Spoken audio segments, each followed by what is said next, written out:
Hello friends, I'm George, the nice medic gentleman. Welcome back to the channel guys, I hope that all of you are doing well.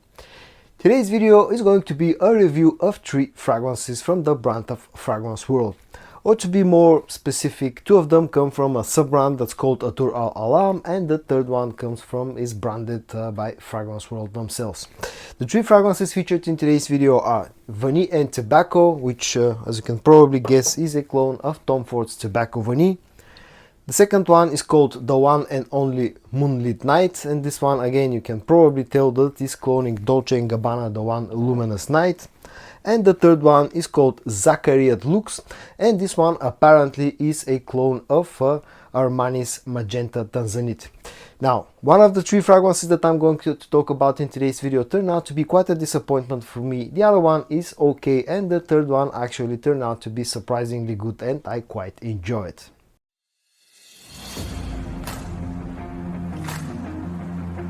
The first fragrance that I'm going to get into a little bit more details about will be Vanille and Tobacco.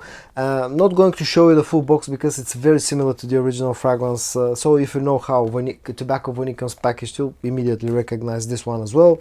The things you need to know about this fragrance is the bottle size is 80 milliliters and the concentration is EDP. And then this is how the actual bottle looks. Again, I'm not going to show it to you into too much of a detail because it's almost identical to the original fragrance. The notes that Vanille and Tobacco relies on are, just to mention a few, are tobacco leaf, spices, vanilla, cacao, tonka bean, dry fruits, and some woodsy notes as well. The sprayer of Vanille and Tobacco is actually really nice. As you can see, pressurized sprayer.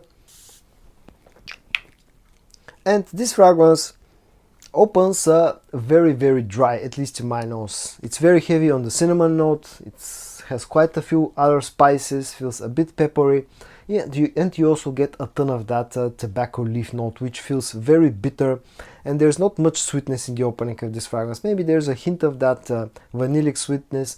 You also get some of the cacao note, but again that cacao note doesn't feel sweet at all. So the opening is actually quite spicy and dry. When this goes into the dry down, it actually becomes quite a bit more pleasant. You lose some of that dryness, you lose some of that spiciness, and the dry down is a mix of the tobacco leaf, which loses a bit of its strength as well, which is a good thing. You're introduced to way more vanillic sweetness. There's maybe a hint of tonka bean sweetness as well, some sweetness from those red fruits as well, and you get quite a bit of the woody notes as well. The opening can be a bit dry and maybe a bit challenging for some people, for me included, but the dry down is a lot warmer and feels like it's quite a bit better and more enjoyable. When it comes to how close this fragrance is to the original scent, I would say that on the dry down it's actually pretty similar, but the opening is where this differs the most. This feels drier, it feels more bitter, and feels like it is heavier on the cinnamon and the tobacco leaf notes. And that's one reason why I think this fragrance is sort of an okay. It wasn't a complete letdown, but it wasn't a love for me when I tried it for the first time. The other reason why I'm not super impressed by this fragrance is because of the performance. It's not a bad performing scent. I've been getting about 6.5 to 7 hours of performance, but I had slightly better expectations. The initial projection is pretty strong, and it will project nicely for about 1.5 hours, and then will start sitting closer to the skin. So you're looking at about 6.5 to 7 hours of performance. Price wise, about 25 euros, which makes it a fraction of the price of the original scent. And if you're looking for a cheap alternative, then this one is probably worth mentioning. And versatility wise, the original scent is an unisex fragrance, and this also is unisex, but I think it leans to the masculine side because of that dry and slightly bitter and very spicy opening. The next one that I'm going to go into a few more details about will be The One and Only Moonlit Night from Athoor Al-Alam. The fragrance comes packaged in this blue and golden colored box, which is very similar to the original scent. The things to know here are bottle size 100 milliliters, concentration EDP, and then this is how the bottle looks. Again, very similar to the original scent. It's actually quite a heavy bottle. Now the notes that The One and Only Moonlit Night relies heavily on are the notes of black pepper, bergamot, dates, you get some geranium, ambery sweetness, incense, and some sandalwood. Show you the spray in action. This one not as good as the first one. although still does its job. And on to the scent of the one and only Moonlit Night. Now, one problem I have with this fragrance is the opening. To my nose, the opening feels super synthetic, especially the first 5 to 10 minutes. It's, I think, just overdone a little bit. Probably they were trying to make it projecting really nice, and they just overdid the opening. The opening is super sweet, relies heavily on the notes of amber and dates, but also I pick up a praline note for some reason out of this fragrance. Maybe there's a hint of the spiciness and a hint of the freshness that are coming from the black pepper and the bergamot notes, and a hint of the incense somewhere in the background, but the opening is very sweet and very synthetic. Once this goes into the dry down, it actually calms down a little bit, becomes a lot more enjoyable and easy to wear. You lose some of that synthetic edge and harshness from the opening, and the dry down is a mix of the sweet notes and the woody notes with a little bit stronger incense note on the dry down. All around, not a bad set, but again the opening feels very synthetic and very harsh, and that's one of the reasons why this fragrance turned out to be somewhat of a letdown for me. When it comes to how close this fragrance is to the original scent, I would say it's pretty similar, but it feels a little bit sweeter in the opening and lacks a bit of the incense strength, the strength of the incense note on the dry down. And when it comes to performance, this is the second reason why this was a bit of a letdown for me. I was expecting better performance, especially because of that very strong opening. This opens up very strong and actually projects quite loudly for the first 1 hour, but after that it's very fast becomes a skin scent, and by hour 6 this is pretty much completely gone off my skin. So we're looking at about 1 hour of very strong projection and about 6 hours of total performance on skin. Price wise, pretty similar to the other fragrance, about 25 euros, which again, a fraction of the price of the original, which tends to be very hard to find and quite expensive. And versatility wise, a masculine fragrance that maybe leans a little bit to the unisex side because of the amount of sweetness, that's more orientated towards the colder months of the year and more of a nighttime scent. And on to the last fragrance, which turned out actually to be a very pleasant surprise and probably the most favorite one for me out of the three featured today. It's called Zakar Looks. The fragrance comes packaged in this dual colored, dual toned box. On the front it's pretty much a golden color, and on the back it's black color. Things to know here: bottle size 100 milliliters, concentration EDP. The bottle sits inside here. You also get a scroll with something written in Arabic language, which I don't understand unfortunately. And once you take out the bottle, this is how the bottle looks.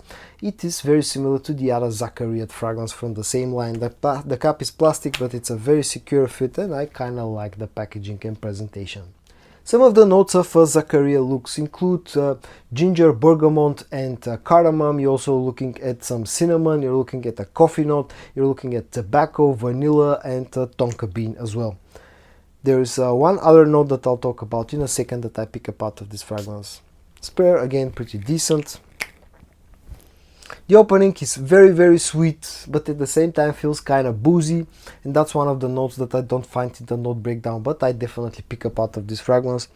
It's quite a strong boozy note in the opening, feels a bit spicy from the cardamom. You get a hint of freshness from the ginger and the bergamot.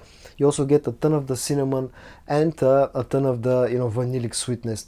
The coffee note is not very strong in the opening. The tobacco note is not also very strong in the opening. And it's actually a very nice, very pleasant and nicely blended fragrance in the opening that has quite a bit of sweetness.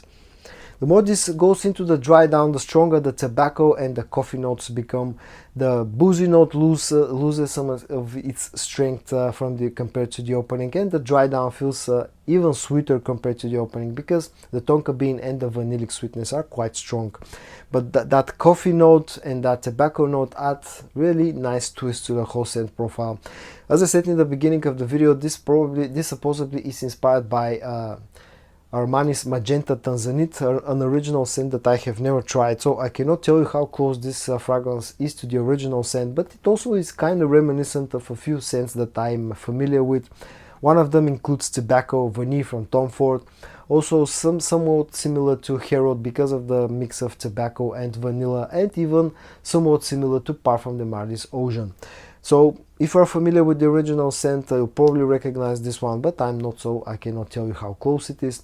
Performance wise, this is the strongest fragrance featured in today's video. I've been getting about 8 hours of performance with not super loud but sustained moderate projection for up to 2 hours. So performance wise, this is a good performer. Price wise, a little bit more expensive than the other two. This costs about 30 euros, but I still think it's a good deal because you get nice presentation, good quality scent, and you also get pretty decent performance. And versatility wise, a cold weather scent, more of a nighttime scent that's perfectly unisex in my opinion. And at the end, a few final words about the 3 fragrances that I reviewed in today's video. The first one that turned out to be quite a disappointment for me, quite a letdown, will be the one and only Moonlit Night, for 2 main reasons. The first one is because it feels very sharp and very harsh and very synthetic in the opening, the first 10 to 15 minutes, and the second reason is because this, at least on my skin, does not perform very well. Other than that, it's not a bad fragrance. On the dry down, very similar to the original fragrance and costs a fraction of the price. So if you're not bothered by the performance and you're looking for a clone of Dolce & Gabbana, the one Luminous Night, then definitely you can check out Moonlit Night from Athoor Alam. But for me, this one was a disappointment. The one fragrance that is okayish in my opinion will be Vanille and Tobacco. This one, of course, cloning Tobacco Vanille.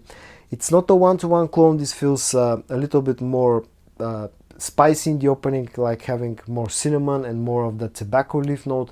The dry down is more enjoyable. It gets closer to the original scent. So it's again not a winner for me, not a complete disappointment. Also, I kind of expected this one. I hope that this one will have better performance. So those are the reasons why I would say that this is an okayish deal, not a huge like for me. And the one that actually made really good impression and surprised me really nicely is Zakar Looks. A very nice fragrance that's very sweet, that has an interesting coffee note, a bit of a boozy note, a nice amount of sweet tobacco in here. Has very decent performance, has competitive price, comes nicely packaged. All around, for me, the most impressive scent out of the 3 reviewed in today's video will be Zakar Looks from Athoor Alam. And so guys, in today's video I reviewed 3 fragrances from the brand of Fragrance World. I hope that you found this video interesting or entertaining. If you did, give it a like, and I also hope that you're going to join me in the next one. And until then, stay safe and bye bye.